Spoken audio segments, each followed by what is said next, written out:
Hi everybody, it's Nathan here at the Bay Beach Wildlife Sanctuary. Come join me while I read The Beeman by Laurie Krebs and Valeria Sis. Here's my grandpa, who's known in town as the Beeman. Here's his jacket with zipped up hood that covers his face just the way it should when he visits his hives as the Beeman. Here are his gloves made of cotton and leather, protecting his hands in all kind of weather when he tends to his hives as the Beeman. Here's the beehive where all the bees sleep, tucked into a box called a shallow or a deep, and then placed on a stand by the Beeman. Here's the smoker that calms down the bees, and a hive tool that opens the beehive with ease for a much closer look by the Beeman. Here's the queen bee, who does her job well and lays tiny eggs in a six-sided cell. She's the heart of the hive, says the Beeman.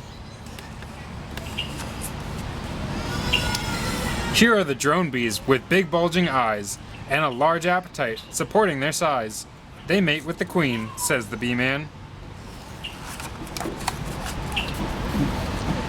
Here are the workers, 10,000 or more, who gather the nectar and bring it back and store in the honeycomb cells for the Beeman.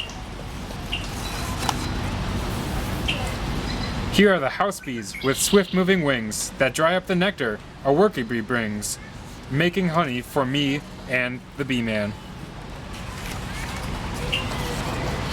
Here is the extractor. It's clickety-clack, removing the honey from frames on its rack and filling up jars for the Beeman.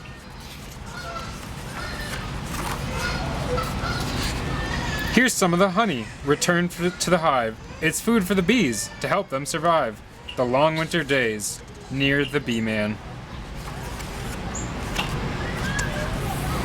Here are the bees, protected from harm, inside the hive, huddled snug and warm. So they'll be here next year, says the Beeman. Here's the wagon, filled up to the brim with bottles of honey collected by him and brought to the house by the Beeman. Here are the muffins, all warm and delicious, and dripping with honey on my grandma's best dishes. I'm glad that my grandpa's the Beeman.